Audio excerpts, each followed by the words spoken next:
Welcome to Sleepy Time Stories. Hey, dear friends, imagine opening your eyes not to buzz of phone or the distant roar of traffic, but to the soft, pale glow of dawn slipping quietly into a rocky nook. There are no alerts, no appointments waiting, no messages to answer. Instead, the first thing you feel is a crisp, cool air against your cheek, carrying the faint memory of wood smoke and damp earth. Around you, others in your little group begin to stir. A baby fusses for just a moment, then settles. Someone lets out a soft laugh. Outside, birds greet the growing light with gentle calls. For hundreds of thousands of years, this was how our kind woke up, not with a jolt, but with a slow, natural return to the world. This is the morning. It is roughly 40,000 years ago, somewhere in the lands we now call Europe, Africa, or Asia. You are Homo sapiens, and in your body and brain, you are no different from people today. The same mind, the same emotions, the same ability to speak and think.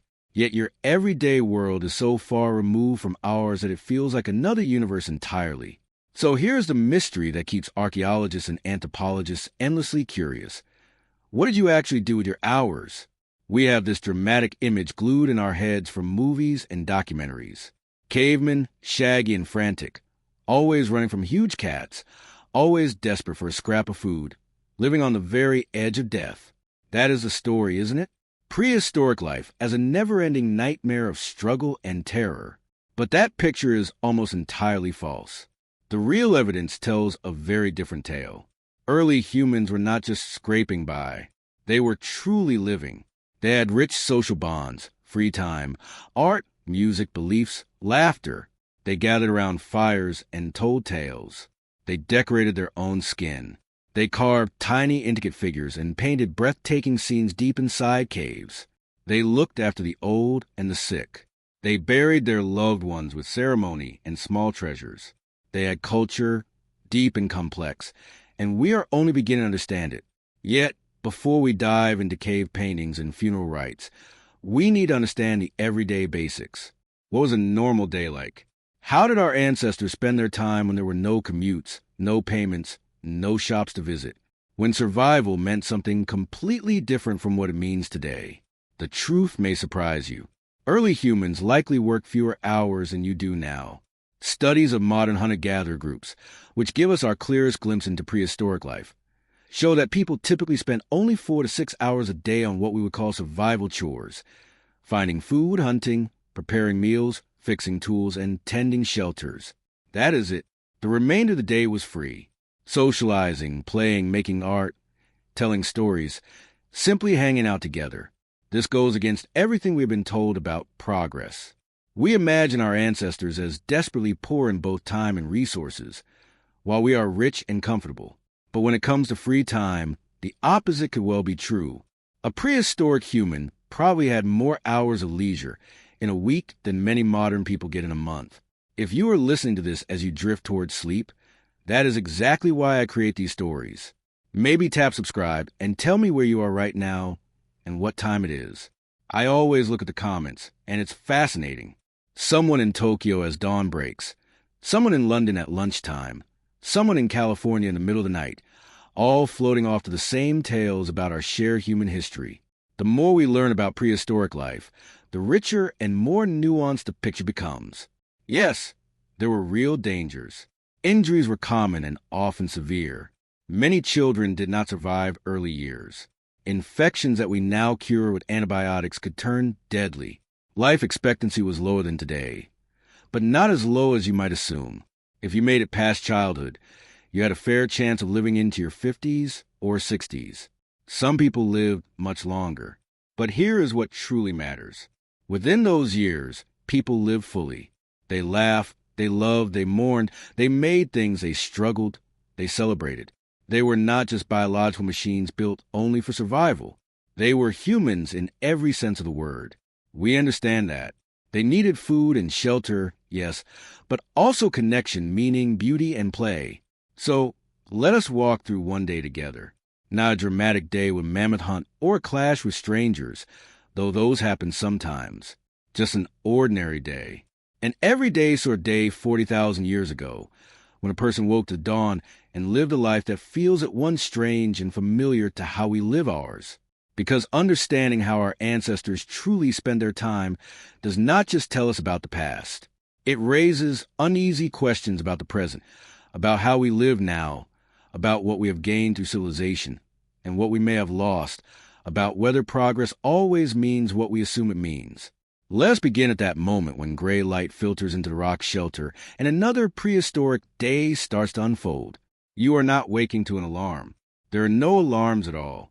There is no idea being late, no agenda to follow, no one waiting for you. Instead, you come back to consciousness slowly, naturally, pulled by the brightening sky and the soft movements of those around you. The first thing you notice is the chill, not the dangerous, bone-deep cold of winter, but that fresh morning coolness that makes you want to stay curled in your warm spot. You are lying on a soft bed of dried grass and animal hides, pressed close to others in your band, not for closeness alone, but for survival. Body heat is far too precious to waste. The second thing you notice is the smell. Wood smoke, always present but faint now. The fire that burned strong last night has faded to glowing coals.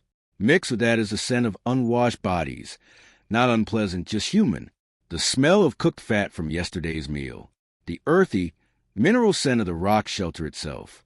If you live near the sea, maybe a hint of salt. If you're inland during spring, the green smell of fresh growth. Someone is already awake. There's almost always someone awake. Sleep in the Paleolithic was not like modern sleep. From studying today's hunter-gatherers and from sleep science, we know that humans probably practice what researchers call biphasic or polyphasic sleep. You would sleep for a few hours after dark, then wake for a stretch in the middle of the night. This was not a disorder. It was normal. During that wakeful period, people would talk quietly, tend the embers, check on little ones, perhaps make love, or simply lie there thinking the kinds of thoughts people have when the world is silent and dark. This meant that at almost any hour of the night, someone was usually alert. Someone was listening for sounds that did not belong. The footfall of a predator, the snap of a branch, a distant howl that meant danger was moving through your territory. Safety was not something you could assume. It was something you maintained hour by hour through alertness and cooperation. The person awake now is feeding the fire. You hear the soft sound of their movements and see a sudden glow as fresh fuel catches. Managing fire was perhaps the most vital skill your people possessed. Let it die completely, and you would have to start over, either by carrying embers from another group's fire, perhaps from miles away, or by using friction methods that were exhausting and slow.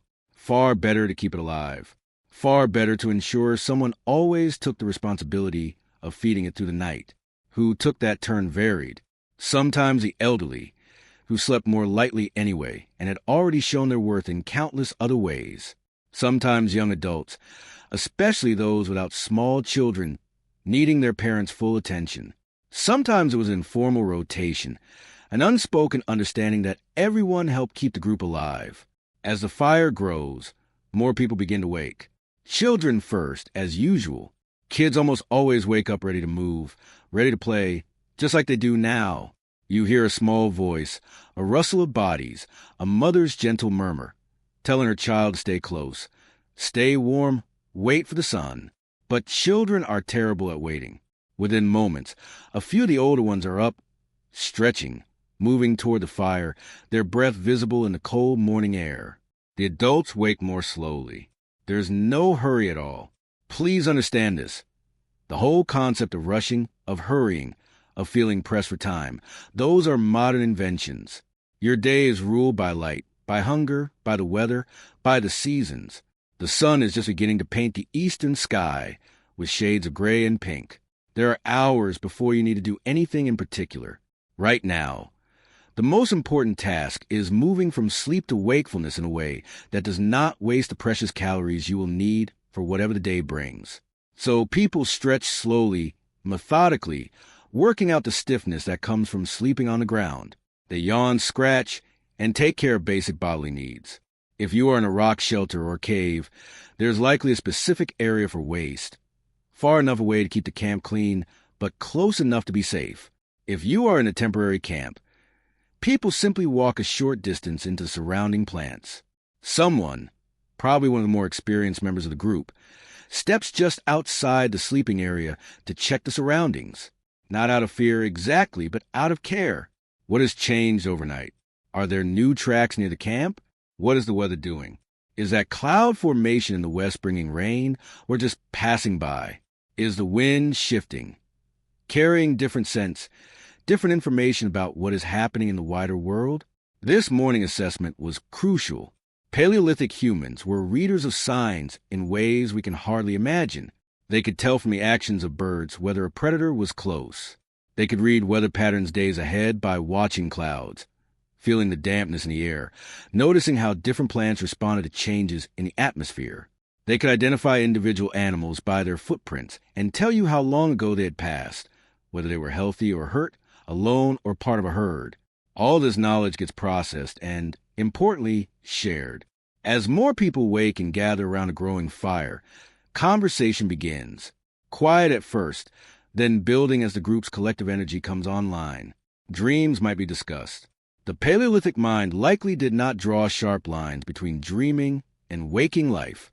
A vivid dream might be seen as a message, a warning, a visit from ancestors worth talking about, worth pondering. Plans start to form, but loosely. The group needs food, but that is always true. The question is what kind of food and where to find it. Someone might have noticed yesterday that certain berry bushes were nearly ripe. Someone else might have seen signs of a large animal moving through a particular valley. A third person might suggest checking fishing spots if you are near water. None of these are orders. No one is in charge the way we think of leadership. Instead, decisions emerge from discussion, from shared agreement, from individuals choosing to follow those with the right expertise. But that is still ahead. For now, in these early morning moments, the main activity is simply being together. The band, your extended family, your survival unit, is coming back together after the night separation. Everyone made it through another stretch of vulnerability. Everyone is here, present, ready for another day. There is comfort in that. There is safety in numbers, yes, but also something deeper. Something that explains why humans are so deeply social. We literally evolved to need one another. Those who felt happy in groups, who took comfort in being close to kin, who enjoyed working together. Those were the ones who made it through. Their descendants, us, carry genes that make isolation feel wrong and togetherness feel necessary. Children are playing now. Their energy is infectious. They are not playing anything structured, nothing with clear rules. Just running, chasing, tumbling. The kind of physical play that builds strength and skill. The adults watch with half an eye, letting the kid be kids, but ready to step into play becomes too rough or someone wanders too far. Meanwhile, practical matters are being handled. Someone is checking the tools from yesterday. Is that spear point still firmly attached to its shaft? Does that carrying basket have any weak spots that need fixing? Is there enough cordage for today's needs? Or does someone need to spend time making more? These are not chores in the modern sense. They are not unpleasant tasks you finish before you get to what you really want to do. They are simply part of life, as natural as breathing. And all of this is happening without any sense of being rushed. The sun is higher now, the morning chill fading. You've been awake perhaps an hour, though you have no way to measure that and no reason to care. Your stomach is beginning to remind you it is empty. Others feel the same. Soon attention will turn to food, but not yet. For now, you are warm. You are safe.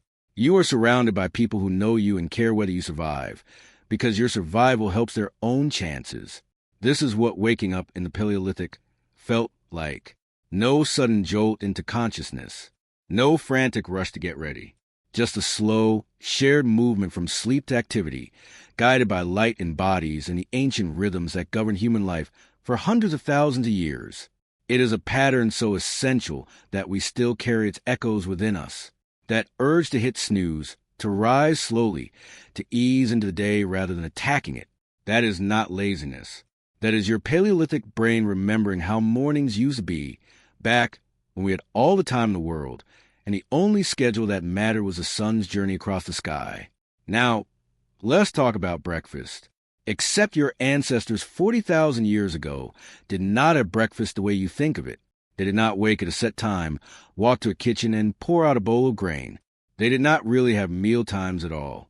They ate when food was available, when hunger spoke, when a chance appeared. This might sound disorganized, but it was not.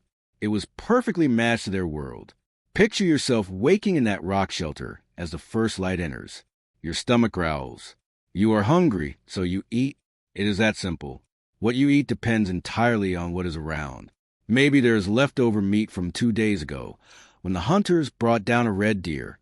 It has been hanging in the cool back of the shelter, away from direct sunlight, wrapped in the deer's own hide.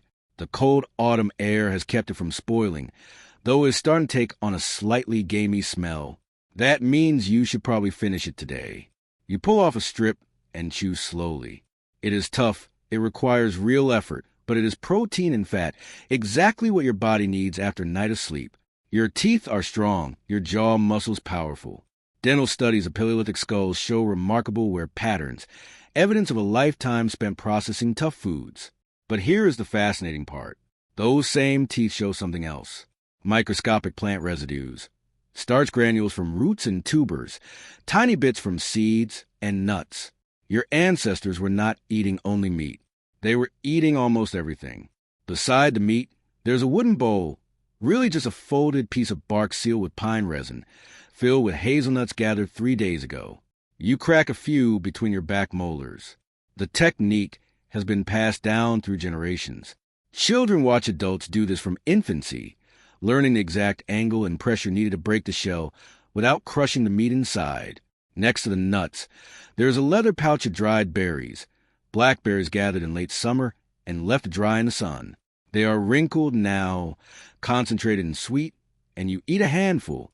The sugar hits your system right away, giving quick energy. But the real treasure is a basket of roots near the fire. Someone, likely one of the older women with decades of plant wisdom, dug these up yesterday from the riverbank. They are cattail roots, starchy and nutritious, but basically impossible to eat raw.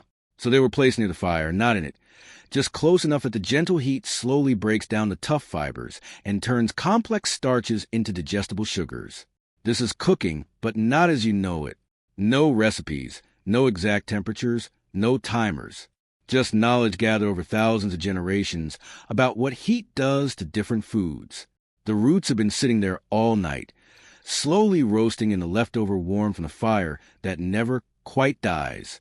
By morning, they are soft enough to eat, sweet enough to enjoy. You pull one out, careful not to burn your fingers. It is hot, but manageable. You peel away the outer layer and bite into flesh. It is not delicious by modern standards, but is filling and, more importantly, safe. Raw! These roots contain toxins that would give you a nasty stomach ache. Cooked, they are perfectly fine. This transformation, turning harmful plants into food using fire, may be one of the most critical breakthroughs in human history. It effectively doubled or tripled the number of plant species your ancestors could eat. Tubers that were poisonous raw became staple foods when roasted. Seeds that would pass through the digestive system unchanged became valuable nutrition when ground and heated. The proof of this amazing dietary variety comes from many sources. Coprolites, fossilized feces, have been found at archaeological sites across Europe and Africa. When scientists examine them under microscopes, they find an astonishing range of plant remains. Seeds from dozens of different species, pollen from flowers, microscopic fragments of leaves, roots, and bark. Some coprolites even show evidence of insects, grasshoppers, beetle larvae, termites. These might seem unappealing to modern Western tastes, but they are excellent sources of protein and fat. Many contemporary hunter-gatherer societies consider insects a delicacy, and there is no reason your ancestors felt differently. Dental calculus, the hard plaque that builds up on teeth, tells a similar story. When archaeologists scrape it from Paleolithic skulls and study it under high-powered microscopes, they find plant starches from across the spectrum. Wild grains, root vegetables, nuts, berries, even plant fibers that were likely chewed to extract moisture or to soften them for other uses. What emerges from all this evidence is a picture of incredible flexibility in eating. Your ancestors were not specialists. They were opportunists, capable of using almost any food source in their environment. Coastal groups ate fish, shellfish, seaweed, seabirds, and sea mammals, plus whatever plants grew near the shore. Inland forest dwellers ate deer, wild pigs, nuts, berries, roots, and mushrooms. Groups living by rivers ate fish, waterfowl, aquatic plants, and the land animals that came to drink. This flexibility was essential for survival. Environments change, seasons shift, animal migrations follow unpredictable patterns. A group that could eat only one or two types of food would starve when those resources grew scarce. But a group that could eat 50 different things would always find something. As you eat your morning food, others are doing the same. The young mother is sharing nuts with her toddler, showing him how to crack them, how to pick out the meat without getting bits of shell. He is not very good at it yet. His small hands lack strength and precision, but he is learning, and in a few years he will be teaching his own younger siblings. The old woman is preparing something more complex. She has taken some leftover meat and is pounding it between two stones, mixing it with rendered fat and dry berries. She is making something like pemmican, though she does not have a name for it. It is simply food that lasts, concentrated nutrition that can be carried on long trips or stored for lean times. This is knowledge, technical and exact. The ratio of meat to fat to berries has to be right, or it will spoil. The pounding has to be thorough, or it will not hold together.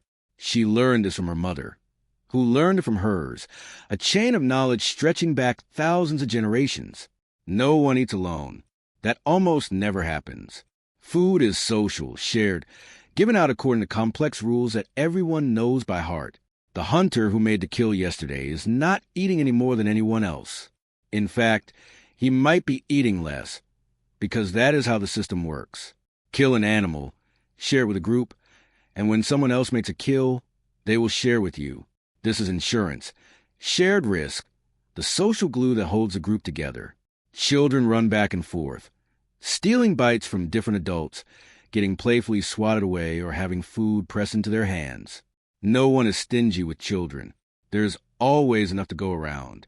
If there is not, the adults eat less to make sure the little ones are fed.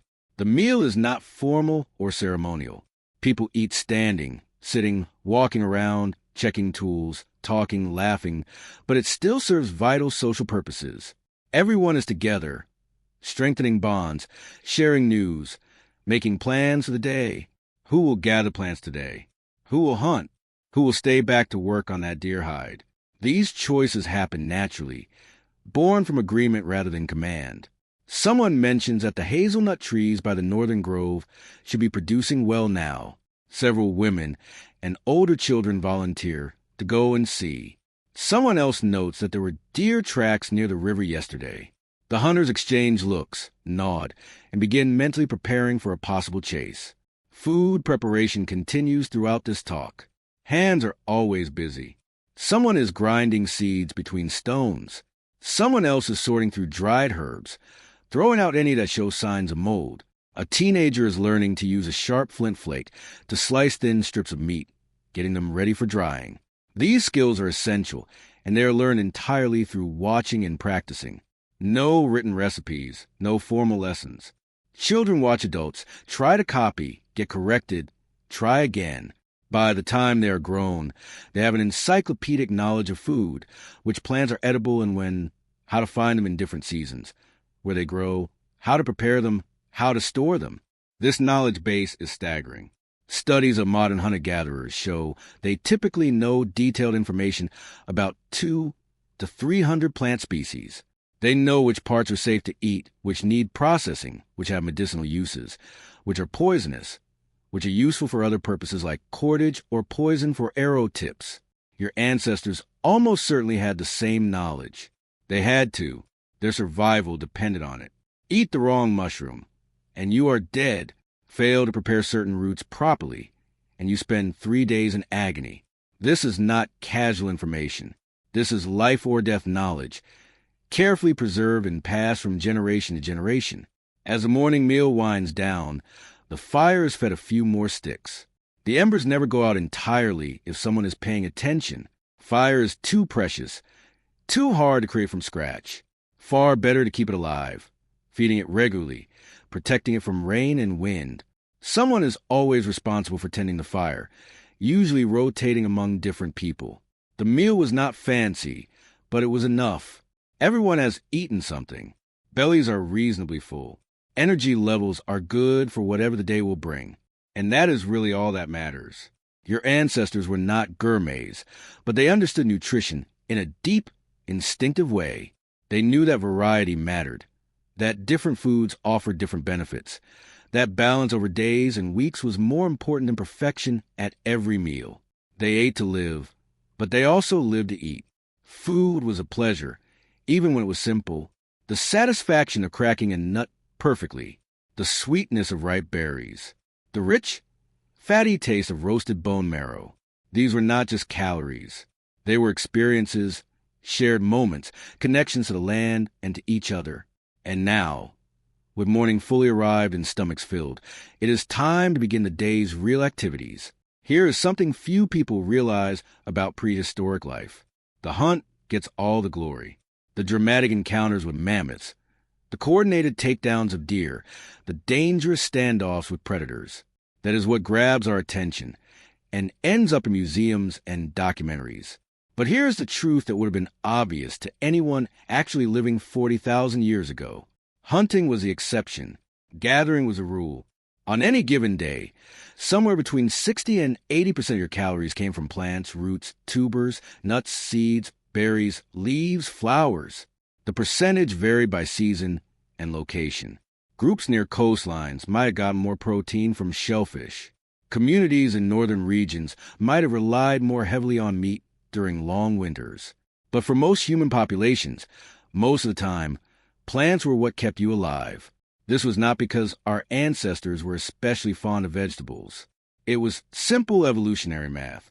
A successful hunt might feed your band for several days, but hunts fail more often than they succeeded. Animals are fast, unpredictable, and dangerous. They require hours of tracking, careful teamwork, and a fair amount of luck. Plants, meanwhile, stay where they are. They are exactly where you left them last season, growing in predictable patterns that anyone with enough knowledge could learn to read. So while the hunters were out there hoping for triumph, most of your band was engaged in the real work of staying alive, walking the land with practiced eyes, reading signs invisible to the untrained, collecting the foods that would actually end up in tonight's meal. Now, let us be careful about assumptions. For decades, anthropologists told a tidy story about prehistoric gender roles. Men hunted, women gathered. It was presented as natural, inevitable, even biologically determined. But the evidence tells a more complicated story. Yes, in many prehistoric societies, women and older children did most of the gathering, while men specialized in hunting. But not all societies, not even most necessarily. Archaeological evidence from various sites shows women buried with hunting tools. Isotope analysis of ancient bones reveals that some women ate diets as rich in meat as any male hunter. Some groups practiced communal hunting where everyone joined in. Others had specialized gatherers of both sexes who spent their whole lives mastering plant knowledge. The truth is likely this. Prehistoric societies were practical. They organized work in whatever way made sense for their specific situation. In some groups, women who were pregnant or nursing may have focused more on gathering because it was easier while carrying infants. In others, women past childbearing age may have become the most valued members precisely because they could hunt without the limits of caring for babies. The key point is this. Do not imagine gathering as less important or less respected than hunting. It required deep knowledge. It took years to learn, and it kept everyone alive. So picture yourself on that gathering trip. It is mid-morning now. The sun has been up for a few hours, burning off the night's mist. You're heading out with 3 others. Your mother's sister, who knows the best plant locations better than anyone in your band. A young cousin, maybe 11 years old, who has learned the roots and the knowledge, and your own child, 3 years old, strapped to your back in a sling made from carefully softened deer hide.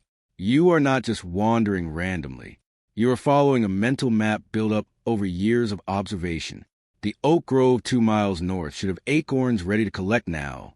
The patch of wild onions near the creek is past its prime, but there's a stand of cattails just beyond it where you can dig up the starchy roots. If you are lucky, you might find a beehive with honey. If you are really lucky, some birds' eggs. The walk itself is no casual stroll.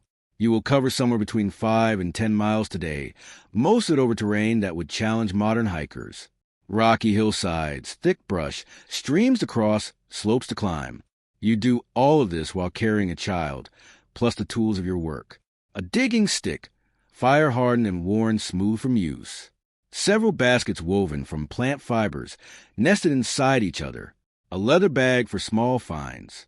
Maybe a stone knife tucked into a belt made from twisted plant fibers. But here is what makes gathering so different from hunting. It is not about excitement or drama. It is about attention. You read the landscape like a book, noticing details that will be invisible to an outsider. The slight change in soil color that signals wild tubers growing underneath. The pattern of animal tracks that suggests a fruit tree nearby. The specific angle of sunlight that tells you which side of the hill will have ripe berries. Your aunt stops at what looks like an unremarkable patch of ground, but she sees something you are still learning to recognize, a certain type of grass that always grows near edible roots. She drives her digging stick into the earth, probing carefully. A few inches down, she hits something solid. She works the stick around it, loosening the dirt, then reaches in and pulls out a tube of the size of your fist. It is pale and knobby, not appealing to look at. But you know from experience that when it is roasted in the coals of tonight's fire, it will be sweet and filling. She hands it to you. You place it carefully in your basket.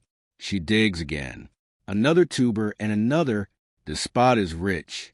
In 10 minutes, you have collected enough tubers to feed everyone tonight, maybe with some left for tomorrow. But you are not finished. Your aunt knows these plants by heart. More importantly, she knows their stories. Stories are how you remember the knowledge. She tells your young cousin about the time her grandmother became terribly sick from eating a root that looked almost exactly like this one, but had slightly different leaves. She points out the difference. 3 veins in the leaf instead of 5. That tiny distinction means the other plant would kill you, shutting down your breathing within hours. This is education, but nothing like sitting in a classroom. It is survival knowledge passed on through stories. Shown with real plants, reinforced through years of watching. Your cousin will learn hundreds of these lessons. By the time she is your age, she will know perhaps 300 different plant species by sight, by season, by location. She will know which are safe to eat, which are medicinal, and which are deadly. She will know when to harvest each one, how to prepare it, and what else it is useful for. Modern botanists spend years in university learning to identify plants. Your ancestors learned it by necessity, starting in early childhood, because getting it wrong could mean death. The group moves on. You wade through a shallow stream, the cold water a shock against your legs. On the far bank, your aunt spots something that makes her smile. Mushrooms growing on a fallen log. She approaches carefully, examines them from different angles, even smells them. Mushrooms are tricky. Some are nutritious and delicious. Others cause severe illness. A few will kill you. She picks 3 and leaves the rest. She is certain about these, but caution is always wise. Hours pass in this rhythm, walking, watching, collecting. The baby on your back has fallen asleep, soothed by the gentle movement. Your baskets are growing heavy. Wild grapes, still a bit tart but edible. Seeds from a grass that you will grind into flour back at camp. Bark from a specific tree that, when boiled, makes a tea that lowers fever. Your aunt collects this last one carefully, never taking so much that she damages a tree.